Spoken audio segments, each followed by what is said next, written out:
Alhamdulillah setelah kita menunggu dan tadi kita sudah diiringi dulu oleh beberapa lagu baik dari Ricci 5 Minute dan teman-teman sahabat GMB lainnya.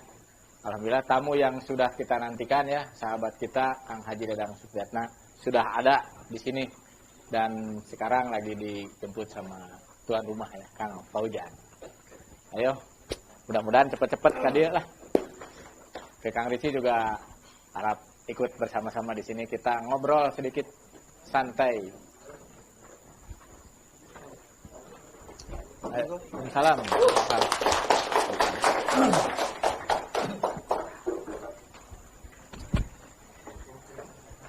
Hatur nuhun. Jaga jarak dulu ya. Jaga jarak. Hatur nuhun, terima kasih ya. Mantau ting. Sudah meluangkan waktu di saat-saat yang super sibuk ya Kang ya. Menyiapkan segalanya. Gimana, sehat? Alhamdulillah.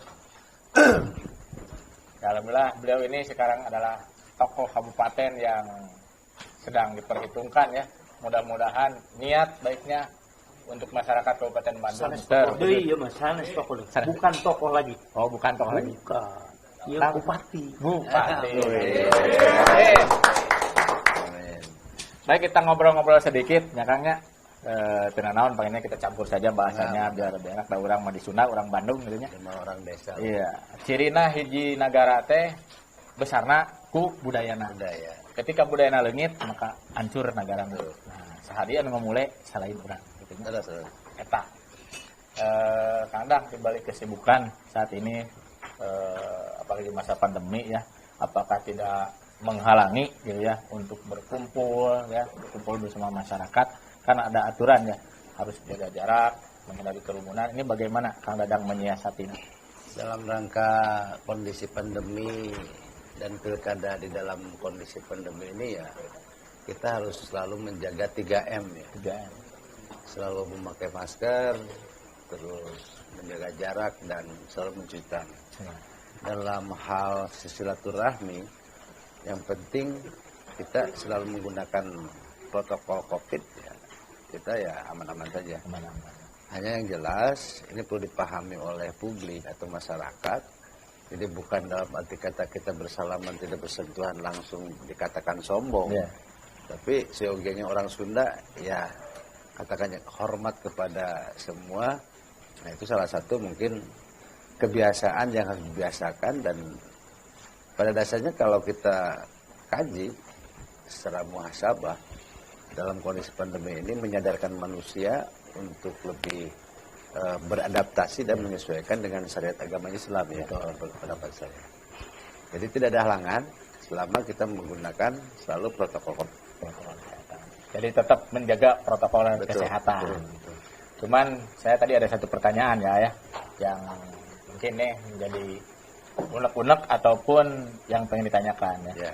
Ketika sekolah ya tidak boleh untuk tatap muka, terus main bola diundur kan nggak boleh, terus musik kan gitu ya. Termasuk saya nih jadwal ceramah juga banyak yang di cancel Pak ya. Betul. Jadi beberapa titik yang udah DP ya bukan salah saya ya Pak ya, gitu kan ya itu mah manggawe sana salah abdi. Nah yang saya ingin pertanyakan, kenapa giliran pilkada harus terus berjalan? Nah itu mungkin. Begini, pada dasarnya ini kan sekarang dengan keluarnya maklumat,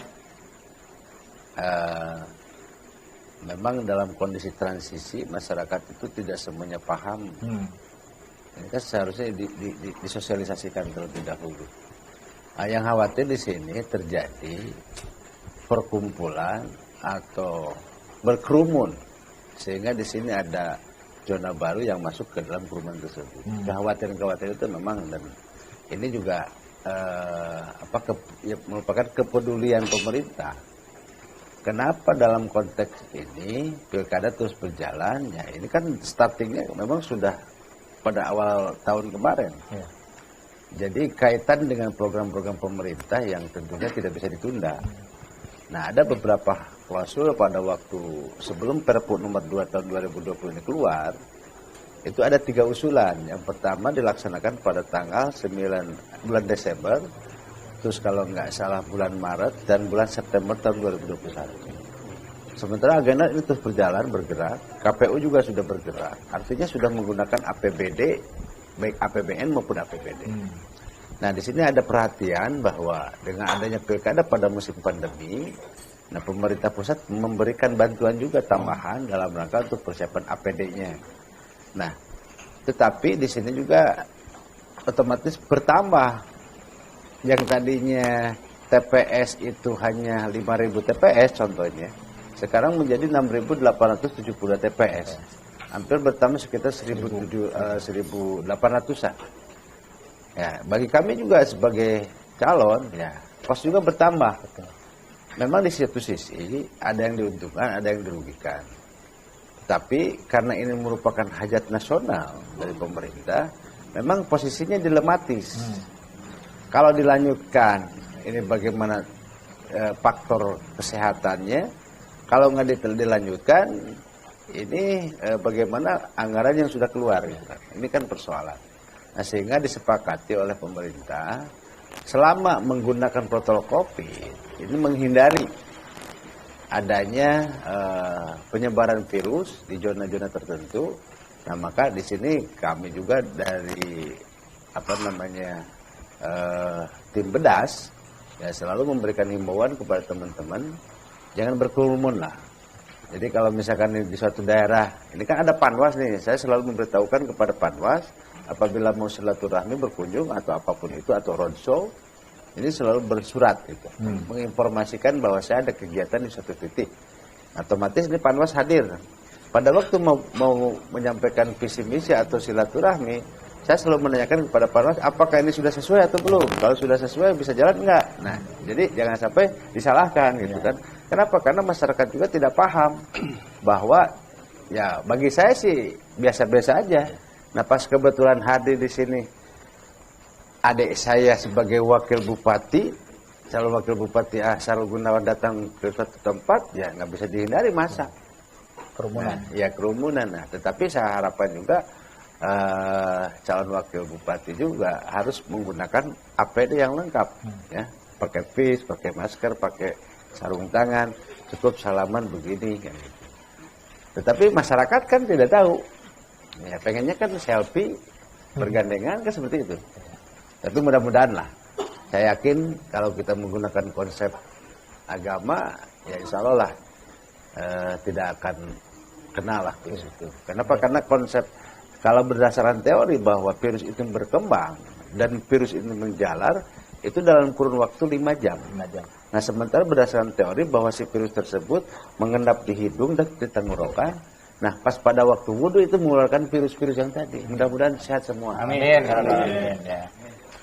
Pak Bupati, kalau saya mau Pak Bupati, ini sahabat saya akan kenalkan dulu. Ini Om Ricci, 5 Minute, YT Pak Ustadz dari Yayasan Santri Nusantara. Ini juga fan-nya banyak. Nah, sekarang ini Pak Bupati, ini kan teman-teman tuh mau ikut support nih, Bang. Nah, karena kan ada beberapa hal di Kabupaten Bandung itu kan kelihatannya tahta bertata itu kan beresiko. Kami ingin ada satu bentuk perubahan. Saya sebagai warga Kabupaten Bandung ingin ada sedikit perubahan dalam konsep kepemimpinan. Tapi dengan kondisi COVID yang hari ini membatasi ruang gerak, nah saya juga dipersilakan supaya bertanya. Ini kan biasa show. Ya. Jadi itu bisa ini show deh. Betul Pak. Jadi saya mewakili semua musisi di Indonesia dan khususnya di Kabupaten Bandung. Saya kan punya usaha juga di daerah Soreang Pak. Saya baru 3 minggu dan di sana banyak sekali teman-teman yang curhat, yang ngobrol ke saya, Kang, kita harus kayak gimana sih menghadapi pandemi ini? Sedangkan kita kan istilahnya cari nafkahnya itu dari kita manggung, manggung kayak gitu. Apalagi saya gitu kan, kalau saya kan memang sudah telak nggak boleh gitu. Kan tapi musisi-musisi yang kayak di kafe kayak gitu-gitu itu seperti apa ya menyikapinya gitu Pak? Nah, saya kira bahwa kalau di kafe kan sifatnya, tapi kalau kondisi zona merah ini jelas nggak boleh ya. Tapi kalau pas zona hijau itu juga ada daerah tertentu. Kalau Jabodetabek saya lihat kemarin juga yang beli makanan cukup beli di satu tempat langsung take away berangkat. gitu ya Pak? Ya, artinya tidak bisa berdiam di tempat. Nah, memang persoalan-persoalan ini kan tidak bisa dipungkiri dan dihindari. Nah, makanya kalau saya sih lebih bersepakat disiplin pada saat sekarang yang krusial. Pada saat pandemi ini, misalkan masuk ke daerah suatu wilayah, nah tolong hindari dulu jangan sampai masuk. Sehingga nanti untuk percepatan pemulihan ekonomi, pemulihan aktivitas, ini segera. Nah, kalau seandainya sekarang tidak langsung sama-sama disiplin, saya kira semakin lama, gitu kan. Nah, kita hindari adanya zonasi baru, ya, sehingga berkerumun ini memang kita hindari. Nah, persoalan yang tadi, ini pemerintah juga belum ada suatu keputusan apa yang harus dilakukan. Contoh, maaf, yang diberi bantuan untuk bansos itu dari pemerintah itu bagi masyarakat yang diam di rumah dengan tidak bekerja, ya kan gitu. Nah, dengan kategori miskin. Tapi pada dasarnya, pada saat pandemi ini, baik punten masyarakat yang miskin maupun misalkan tadi aktivis dalam konteks musisi, dakwah segala macam, kan juga manusia. Nah, seharusnya kalau misalkan ini status nasionalnya bahwa ini sebagai bencana nasional, ya otomatis tidak melihat ini si kaya dan si miskin. Artinya semua masyarakat atau warga negara Indonesia ini diberikan bantuan. Tetapi keterbatasan anggaran yang tentunya ini yang tidak bisa dihindari. Nah, sehingga saya bersepakat ya, mari kita sama-sama disiplin lah supaya cepat menghilang nih virus coronanya ini. Nah, untuk saya nih ya, mewakili santri Kang ya. Jadi selama ini kan punten-punten ya, kalau di NU itu kan dengan PHP aja sudah senang gitu ya. Punten-punten ya, gitu. Orang kiai gitu kan datang semua dengan tuntangan memberikan, oh nanti kita begini. Nah, untuk Akang sendiri nih, kalau saya dulu punya program malah ya, dengan Teh Ajijah dulu kita ingin membangun satu pesantren itu satu ruang serbaguna. Jadi di mana si satu pesantren tidak usah lagi keluar ketika ada acara apa-apa, nyewa atau apa-apa. Nah, di situ juga bisa dipakai untuk BLK kan gitu. Nah, untuk Akang sendiri, kalau nih ya Allah mengijabah kan itu, kami ijabah Akang menjadi pemimpin gitu. Nah, untuk santri di kabupaten sendiri akan seperti apa kan? Ya, saya kira kan sekarang sudah ada undang-undang pesantren ya. Nah, dengan adanya undang-undang pesantren, otomatis dari daerah apabila saya terpilih jadi bupati itu kita harus merubah Perda Diniyah dan Tanziliyah. Nah, untuk dirubah pakai apa? Dirubah menjadi Perda tentang diniyah dan pesantren. Kaitan dengan sekarang Permendiknas bahwa di sini kan ada yang namanya pendidikan vokasi. Nah, vokasi ini lebih kepada skill. Nah, kalau tadi misalkan ada gedung serbaguna dan ada BLK, saya kira ini bisa berkolaborasi.